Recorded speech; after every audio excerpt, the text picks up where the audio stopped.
En este cierre de la mañana, y ahora le toca intervenir a la profesora Rita Virkala, profesora ya jubilada de Filología Hispánica de la Universidad de Washington, escritora, entre otros trabajos, pues cabe destacar una monografía sobre las huellas del sufismo en el libro de Buen Amor, y en esa línea nos va a hablar en su intervención de la relación entre las maqamat árabes y la obra de Juan Ruiz. Cuando quiera tiene la palabra. Muy bien.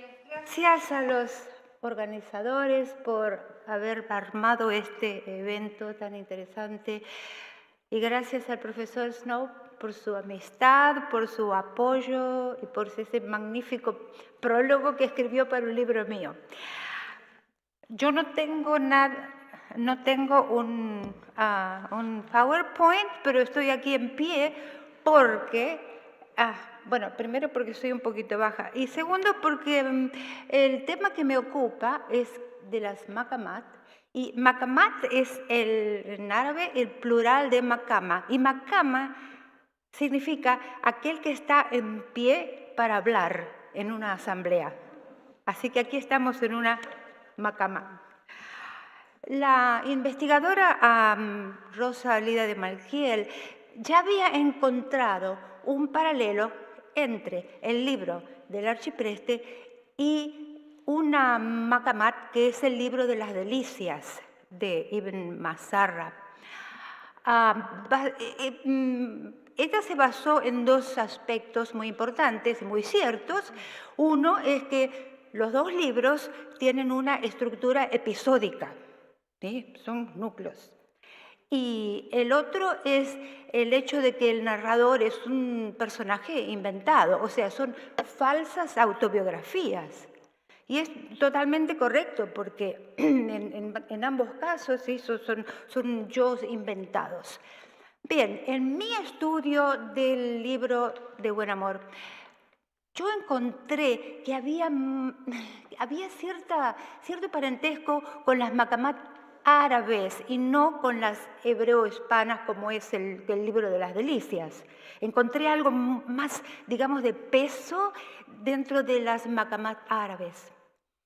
Bueno, antes de entrar en tema, de ver cuáles son estos paralelos que yo he encontrado, tal vez sería conveniente hacer un pequeño resumen de lo que son las maqamat para que aquellos que no estén familiarizados con este género. Este género ha sido inventado por Al-Hamadani, que nació en Irán en el siglo X. Al-Hamadani creó a una muy temprana edad, tenía 20 y pocos años, creó una serie de episodios donde hay un narrador que se encuentra regularmente, se encuentra con otro personaje que es un itinerante, un vagabundo que recorre los pueblos de las ciudades del Oriente, haciendo gala de su erudición, de su retórica, y seduce a todos esos, porque se mete, digamos, en las asambleas de los eruditos, de los teólogos, de los intelectuales, y los seduce con su retórica. Y por supuesto lo que quiere es sacarle dinero, ¿sí? Sacarle dinero, sacarle regalos. O sea, es nuestro típico pícaro. Pero lo que nos llama la atención es que no es solamente un pícaro, sino que es un artista. Tiene la habilidad de disfrazarse, de aparecer en estas asambleas, en estas maqamas, ¿no? Estas asambleas de los sabios, siempre con una apariencia diferente. Y este narrador que admira al otro, al pícaro, este narrador no lo reconoce, solamente al final le dice: ¿quién eres? Ahora se da cuenta. Y a pesar de saber que es un pícaro y a pesar de ser el mismo, muchas veces el víctima de las propias trampas que este pícaro le está tendiendo, no puede dejar de quererlo, de querer más de él, de querer absorber más de su sabiduría. Es la primera vez en la literatura árabe donde se incluyen personajes de todas las clases sociales, incluyendo estos pícaros charlatanes que andan por ahí seduciendo a los inocentes académicos.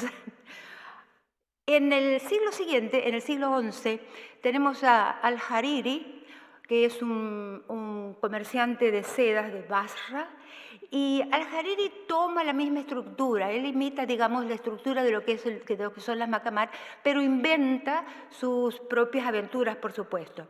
En el caso de Al-Hamadani, el pícaro se llamaba Al-Iskandarí. En este caso, Al-Hariri crea otro personaje que se llama Abu Said. Decir Abu Said es como decir Juan Nadie, como decir Juan Ruiz, tal vez.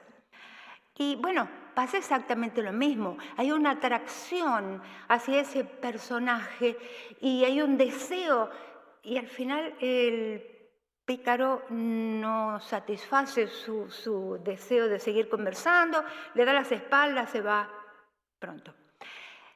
Al siglo siguiente tenemos el poeta médico Judah al-Harizi, ¿sí? Hebreo-español, y él, bueno, algunos autores dicen que él fue el traductor de las maqamat de Al-Hariri. Yo leí las dos maqamat, para mí es más que un traductor, ha hecho una elaboración, es muy cercano, los dos libros son muy cercanos, pero en el caso del hebreo-español hay una adaptación a la cultura judaica, por supuesto. Cada vez que Al-Hariri menciona a Mahoma, él menciona a Moisés, y todos los lugares obviamente son de Israel. El libro se llama el libro de Takemoni.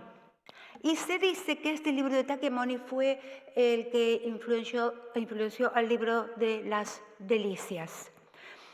Bien, dicho esto, cuando yo leí las maqamat y recordé el libro del Buen Amor, me llamó la atención algo muy importante que no existe en el libro de las delicias, y es justamente en el núcleo narrativo. Y también en las técnicas narrativas. Pero el núcleo narrativo es lo más importante. Me refiero a qué es lo que pasa en estas maqamat, qué es lo que pasa en las aventuras del archipreste. O diríamos, ¿qué es lo que no pasa? Porque lo que no pasa, hay un deseo de parte de estos dos narradores, digamos dos, el archipreste por un lado el narrador de las maqamat. Hay un deseo de seguir escuchándolo, de obtener más conocimiento. Bueno, en el caso del archipreste, el deseo de obtener la mujer, ¿verdad? Es un diseño interior que yo le llamo encuentros-desencuentros. ¿Por qué? Porque giran en torno a un deseo y hay un desenlace fallido. Eso es lo que pasa. En las maqamat, por ejemplo, en la de Al-Hariri, el narrador dice: cuando su discurso entró en mis oídos, supe que había excelencia detrás de él. Por eso lo seguí. Sí, lo sigue, pero el otro personaje no le da atención, le da las espaldas, le dice: si te he visto no me acuerdo. Y eso pasa en todas las asambleas, pasan una detrás de la otra. Es un poco como las aventuras del archipreste. Como dice Leo Spitzer, dice, no son una aventura detrás de la otra puestas en forma lineal, están diagramadas en forma radial en torno a una única verdad. ¿Y cuál es esa única verdad? El archipreste no recapta, ¿sí? Son encuentros fallidos y son encuentros penosos, porque en los dos casos sufren, todos sufren. Por ejemplo, en Al-Harari dice, y les leo aquí, el narrador dice, respecto al pícaro, dice: entonces me despedí de él y él de mí, y mi corazón todavía estaba afligido mucho después de que él se había ido. En otra instancia dice: Entonces nos separamos. Yo fui a la derecha, él fue a la izquierda. Yo fui al sur, él fue al norte. Se despidió y dejó brasas encendidas en mi pecho. ¿Qué es eso si no es amor? Claro, no es el amor erótico del arcipreste, pero es una atracción irresistible. Este pícaro tiene una cierta función, de la cual voy a hablar un poquitito más tarde. Y en el caso de las asambleas, en el prólogo de las Maqamat, asamblea es lo mismo, Maqamat, de Al-Hariri se dice: no es más que una variación del mismo tema, es un deseo de un encuentro fallido. Eso es lo que pasa. Deberíamos preguntarlo entonces, ¿cuál es esta dinámica? ¿Por qué? ¿Por qué hay este amor, este deseo de encontrarse? ¿Y por qué fallan? ¿Por qué no pasa nada al final? Bueno, para ilustrar esto voy a referirme a la doctrina sufí, que es un inmenso cuerpo de conocimiento y práctica. El sufismo podríamos decir que es no un derivado, sino una escuela paralela a otras escuelas de conocimiento interior o esotérica, como querramos llamarle, tal como el hermeticismo, o como las escuelas pitagóricas o el platonismo, el neoplatonismo, que está más cerca, ¿no?, del sufismo. El sufismo es otra manifestación de lo que se llama la filosofía perenne, que por razones históricas floreció durante el Islam.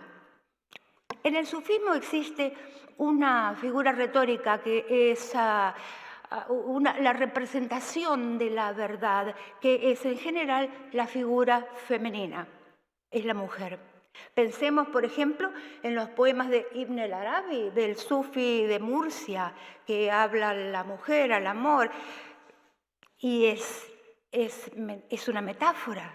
Tanto así que él tuvo que defenderse en frente a los tribunales del Alepo, creo que era, diciendo: no estaba hablando de la mujer, es mi metáfora, es mi manera de hablar de la divinidad, de hablar de la verdad que yo estoy buscando. También podemos pensar en la lírica, en los poemas Udri del comienzo del Islam, donde tenemos a un Majnun enamorado de Leila o Laila, que representa la noche, y bueno, y también no pueden consumar ese amor por razones sociales, por el padre, el clan, y Majnun se vuelve loco de amor. Y el padre de Majnun lo lleva a la Meca y le dice: pídele a Alá que te cuide de la locura. Y Majnun dice: Alá, no me cuides de la locura, dame más locura, eso es lo que quiero. O sea, es totalmente emblemático. Entre paréntesis, todos estos tópicos que vemos en la poesía Udri después van a ser plasmados en el collar de la paloma, ¿sí? Están todos esos, está el misturero, ¿no?, los mezcladores, todos esos personajes satélites que tenemos en el amor cortés también. Bien, otra manera de representar a la verdad o al deseo del corazón del buscador de conocimiento dentro del sufismo es la figura del guía invisible.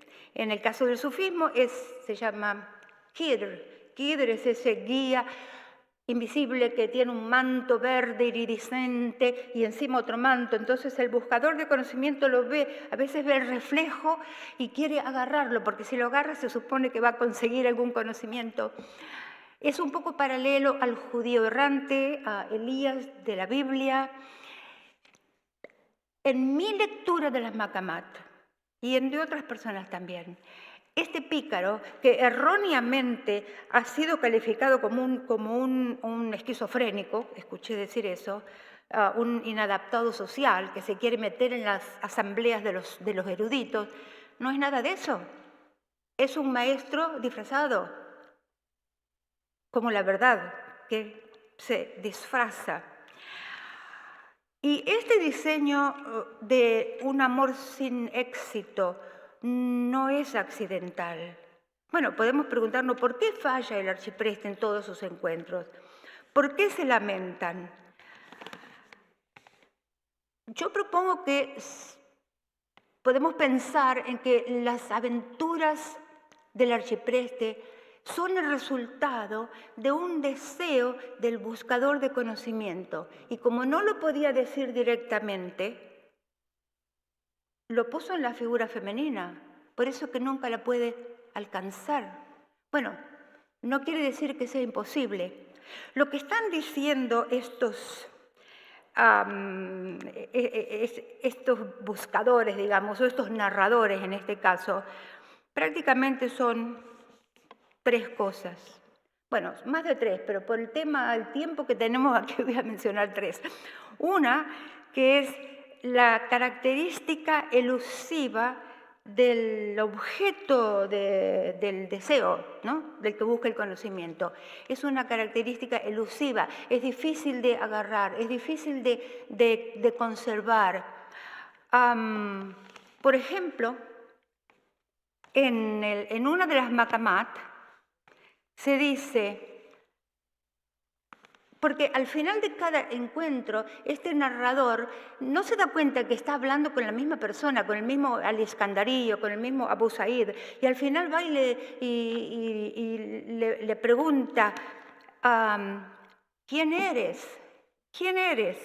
Dice, el pícaro le responde, soy un consejero si buscas consejo, soy un orador si deseas conversar, pero ante mi nombre hay un velo que la mención de ningún nombre propio puede quitar. Yo creo que lo mismo pasa en la poesía sufí, en la poesía de Ibn al-Arabi y de muchos otros, e inclusive tal vez en la elaboración más mundana de la lírica cortesana. Tal vez hay algo de eso detrás. Pensemos que el sufismo es una escuela que tuvo una preponderancia muy, muy importante en el sur de Francia durante el siglo XII. Y bien puede haber sido eso también una influencia en la trovadoresca. Entonces, este objeto del deseo de aquel que está en el camino, digamos, en el camino del amor, como se llama, este es un objeto difícil de hacer, es elusivo. En la poesía sufi a veces se usa otra figura que es la gacela que se ve rápidamente en un bosque, se quiere aprender y desaparece. Así es. El segundo punto es ¿por qué todos estos encuentros fallan? No es solamente porque la mujer o el guía, en este caso, son figuras elusivas por su propia naturaleza. Hay también parte del acercamiento del buscador que puede ser errado, ¿sí? En el caso del arcipreste, él dirá, bueno, será mi mal aseo, o sé, porque nací bajo el signo de Venus. Entonces, claro, el signo es amar y no ser correspondido. Sin embargo, en las Maqamat se dice, en uno de los encuentros, nuevamente el narrador le dice al final, pero ¿quién eres? ¿Quién eres? Que tanto me gusta lo que estás diciendo. Y el pícaro se da vuelta y le dice, por Alá, ¿no estás harto de apegarte a lo externo y buscas la verdad y luego no la reconoces? Soy Abu Fat, el Iskandarí. O sea, no se da cuenta. Finalmente, ¿por qué estos buscadores están tan obstinados en continuar con un plan que saben que no va a dar cierto, que no va a funcionar? ¿Qué pasa? ¿Por qué? Yo creo que el arcipreste nos da la razón en uno de estos versos cuando dice, aunque home non goste la pera del peral, estar a su sombra es bien comunal, placer comunal, ¿sí? Y en uno de las Maqamat, el consejo que se le da al buscador es el siguiente. Caza águilas, pero si la persecución falla, conténtate con un penacho de plumas. Procura agarrar el fruto, pero si se te escapa, quédate satisfecho con las hojas. Es prácticamente la misma idea del Peral, ¿verdad? Bueno, el segundo punto lo voy a resumir porque tengo solamente 5 minutos y se refiere a las técnicas narrativas.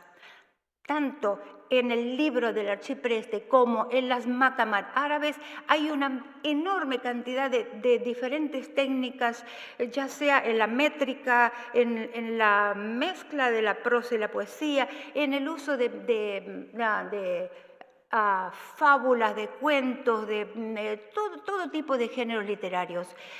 No hay un didacticismo directo, no hay aquello de decir, bueno, tú quieres la verdad, tienes que hacer esto y esto y aquello lineal, no. Están usando técnicas inortodoxas, lo que los sufis llaman didacticismo indirecto. ¿Por qué es necesario? Es por la propia naturaleza de la verdad, o porque la meta del buscador es una transformación, transmutación de la conciencia. Y es tan especial que necesita un acercamiento diferente, no ortodoxo. Necesita una especie de choque, digamos. ¿Para qué? Para interrumpir la linearidad en el método de pensamiento, ¿sí? Romper eso y propiciar otro tipo de mentación que va a facilitar la comprensión. ¿Por qué? Porque se necesita más bien un acercamiento intuitivo y no uno lógico. Y con eso creo que mi tiempo ha terminado. Muchas gracias.